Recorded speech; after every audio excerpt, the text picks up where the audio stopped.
political journalist Isabel Oakeshott, and the former advisor to Ed Miliband, now chief leader writer at The Observer, Sonia Sodha. Welcome to both of you. So to the front pages then, much to report on, as we have seen this evening. The Telegraph reporting on the terror investigation being opened into the Paris Champs-Élysées shooting. Well, the Paris attack is also on the front of the Metro, but it leads on a study linking Diet Cola to dementia and strokes, as does the Express, saying consuming the drink less than once a week increases the risk threefold. The Guardian leads on the election, reporting that the European Parliament chief says it's not too late for voters to avert Brexit. The Times, meanwhile, says Brussels is demanding that Britain keeps EU laws in exchange for a trade deal. A US national security probe could set the stage for a global showdown over the steel industry. That is the lead for the Financial Times. And the Star suggesting new evidence in the Madeleine McCann mystery will be revealed in a documentary on Australian television. So those are the newspapers. But let's talk more with Isabel Oakeshott and Sonia Sodha, starting with the newspapers that have hastily got the what appears now to be a terror incident in Champs-Élysées on their front pages, like the Telegraph. And actually, from a newspaper production point of view, which is hardly the most important thing at this point, but this did come in a very awkward time, and a lot of the papers have struggled to be able to cover it in any detail tonight. So we're really relying on a lot of what's coming in on television now. But there are some striking photos on the front page. Clearly, the timing of this is extraordinarily sensitive in France, coming so close to the culmination of the French presidential election campaign. And I mean, at the present time, it does look as if the fatalities of this are quite a low order. It's obviously very shocking, the location of it, and whenever a policeman or security officials are particularly targeted. But fortunately, this does not look like anything on the scale of some of the other terrible atrocities that we've had in France. And lately. Once again, at an iconic monument there, the Arc de Triomphe at the end of the Champs-Élysées, perhaps the most famous road in Paris, certainly.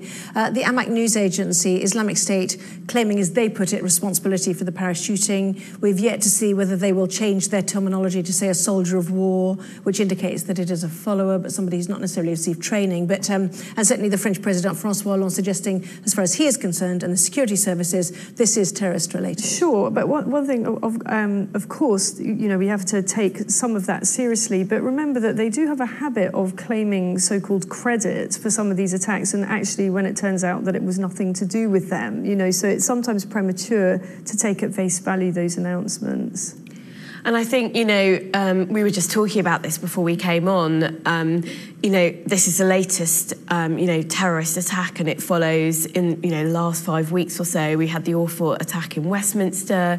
We had the attack in Stockholm. So it does feel like these events are sort of occurring, I suppose, with increasing frequency. And I think that's one of the things that we've observed about the nature of terrorism and the way that it's shifted in the last 10 years. So, you know, when it was Al-Qaeda, they went for these sort of, you know, quite high-tech, you know, events that took a lot of planning, like the attack on the World Trade Towers, which meant that, you know, there was a lot of opportunity out there to pick up on the wires for intelligence agencies to figure out what was going on. And I think with the nature of the sort of terrorism that we see spread by ISIS, it's more kind of, it's terrorism of a sort of more low-grade order, in the sense that, you know, it might be perpetrated by 1, 2 or 3 people acting alone, inspired by ISIS propaganda, and that makes it much harder to, I mean, I think our intelligence forces, you know, work very, very hard to prevent these sorts of attacks. We know that in the last sort of 2 years, 18 months, there've been quite a few, you know, a fair few attacks that have been averted, but it makes it more difficult because these sorts of things are operating, you know, on quite a small scale, you know, perpetrated by sort of, you know, 2 or 3 individuals rather than a cell of maybe 20 or 30. But the timing obviously deliberate. We've already had the centre-right candidate François Fillon saying that campaigning should be brought to an end ahead of the first round of the presidential elections. The 4 candidates who are in the lead are extremely close. Will this end up helping the right, do you think? Those on the far right, like Marine Le Pen, who is saying that Islamism and extremism is a problem for France? Well, I think it's hardly rocket science that it's a problem for France. I'm sure that all the candidates accept that there is a problem in France. It's extraordinary, the succession of terror attacks they have there, and clearly the current regime has failed on many levels to get a grip of the issue. I think there will be a lot of speculation that this will be good for Marine Le Pen, and perhaps it will give her a boost, but still it looks at the current time unlikely that she will go all the way on this occasion. It's going to be fascinating, isn't it? Certainly. And, ironically, tonight in Paris, 11 candidates who are still in the race holding a TV event, a conversation they called it, where they each had a certain number of minutes to express their thoughts. One who wants to colonise Mars, for example. So it shows the range. But, once again, we see deliberate timing in order to disrupt the normal workings of society. Yeah, and it's obviously sort of no coincidence, is it, that this attack has happened, 3 days before the first round of presidential voting. I think, in France, it's a very striking situation. It's very unusual to have 4 candidates, including a candidate from the far left and the far right, a candidate from the centre, sort of, 4 candidates actually quite close to each other and in the running. And I think it makes, we all know that polling has been quite unpredictable in the last couple of years. When things are very close, it makes it very difficult to predict what's going to happen. And I think it's in these sorts of circumstances that an unexpected, terrible event like this can, may end up affecting things. But we have to hope that it won't affect the voters of France. That there are a lot, although we know there are still, I think it's about a third of voters in France who are still undecided as to how they're going to vote. So there are still a lot of undecided voters, but we have to hope that people will go out and vote as they would have done. Yes, so the French presidential election candidates Marine Le Pen and François Fillon both cancelling campaign events scheduled for Friday after this shooting, and they called off their events on what would have been the last day of campaigning for candidates before that first round of voting. So it's instantly having an impact. Marine Le Pen obviously concerned about immigration to France, as it appears Theresa May still is too. If we take a look at elsewhere in the newspapers, down the bottom there, Theresa May commits to cutting migration to tens of thousands. We've heard this before, of course, but why are you surprised that she's continuing with this? I think this is a really significant story because this pledge to cut immigration to tens of thousands was an absolute millstone round the neck of one David Cameron. He came to bitterly regret having ever put any kind of figure on it.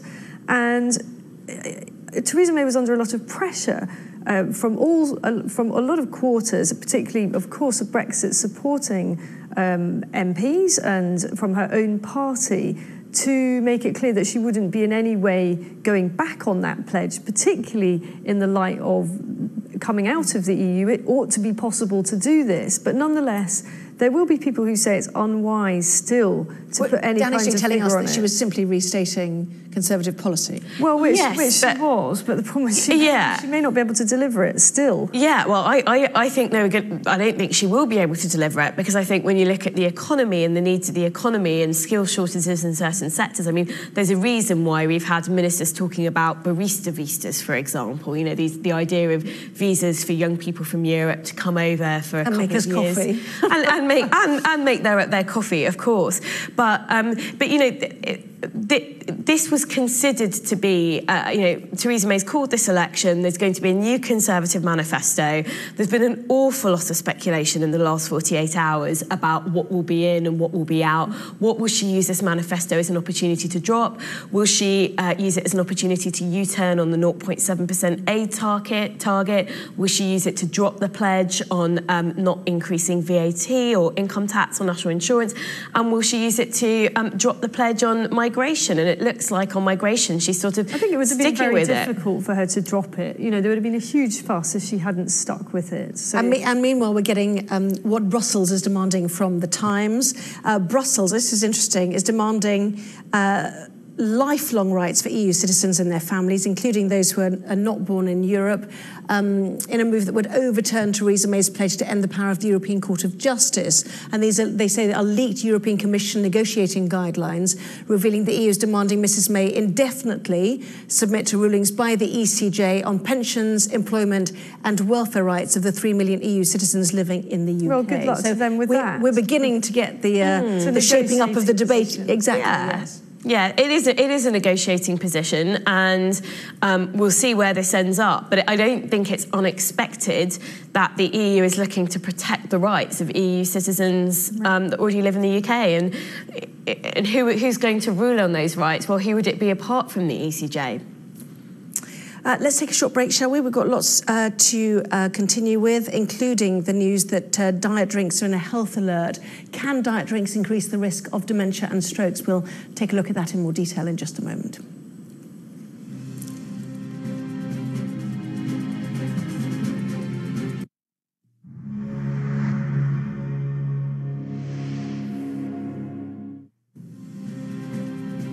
Australia